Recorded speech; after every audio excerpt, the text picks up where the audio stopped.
të ndryshoj disi të paktën në përbërje të protestuesve dhe të numrit të tyre, për shkak se pjesë e konsiderueshme e tyre shkojnë menjëherë në bulevard dhe jo nga nisja e Shesh Skënderbej. Megjithatë në Korale ne ndjekim gjithçka ndodh në terren, në ndihmë në vijnë kolegët tanë operatorët dhe gazetarët gjithashtu për të përcjell të gjitha zhvillimet e rëndësishme që vijnë nga terreni.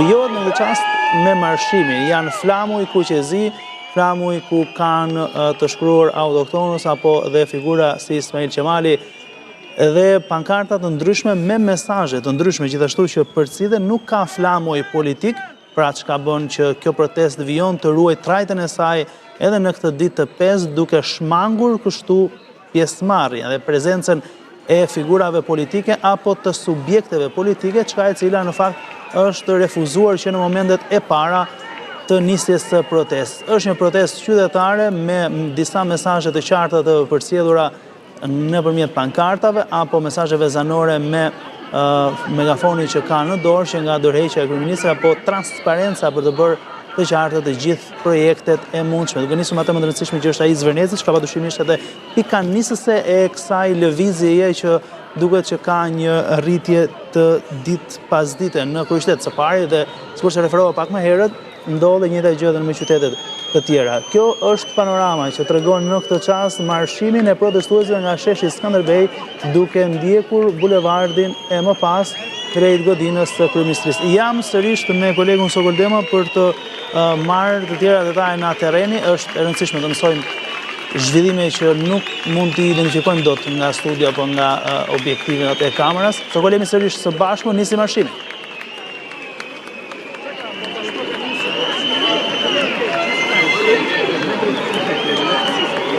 Sokol, më dëgjoni, jemi së bashku, tani më ka nisur sërish të marshimi drejt kryeministrisë.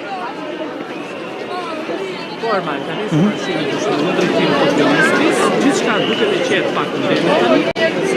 Patjetër që ishte disa mendime ndryshe pak nga ana e organizatorëve të ndryshëm, pati një moment kërkesë që ndronin. Po, Sokol, të lutem nëse ke të mundur që të afrosh pak më tepër mikrofonin, nuk e di nëse është kjo një formë për të dëgjuar edhe më qartë. Po, jemi së bashku?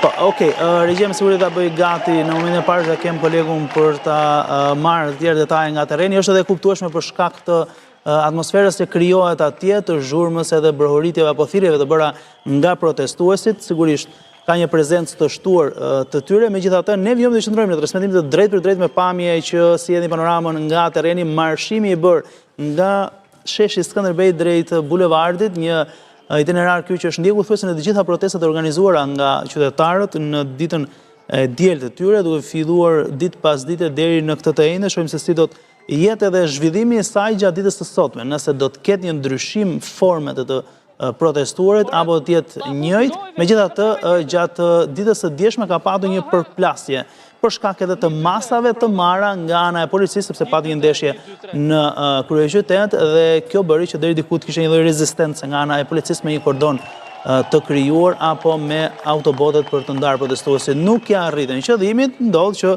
të vijohet edhe më pas drejt godinës së kryeministrisë ku përsodhen mesazhet. Aktualisht ka një ndalesë sërish tek kryqëzimi në nisje të bulevardit Dëshmorët e Kombit. Çfarë po ndodh, nuk e di nëse është një ndalesë vetëm për momentin. Sokol, po jemi së bashku?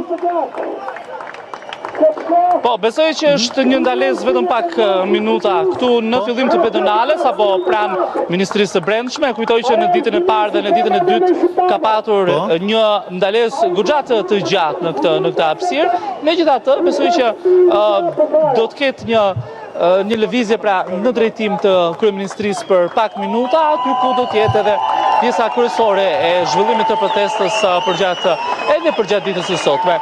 Gjithçka është e qetë deri më tani, marshimi ka vijuar pa problematika, patjetër që ka pankarta të shumta, ju e përmendët shumë mirë, nuk ka logo partie të asnjë lloji, nuk ka njerëz partijak, të paktën deri më tani ditën e sotme që të jenë dukur pra në protestën e 5, teksa gjithçka duket se është zhvendosur tek pankarta, tek flamujt kuqezi, tek mesazhet që këta protestues dhe organizatorë të ndryshëm pra kanë bërë për të mbajtur gjallë pra të gjithë ritmet e protestës edhe përgjatë ditës së sotme.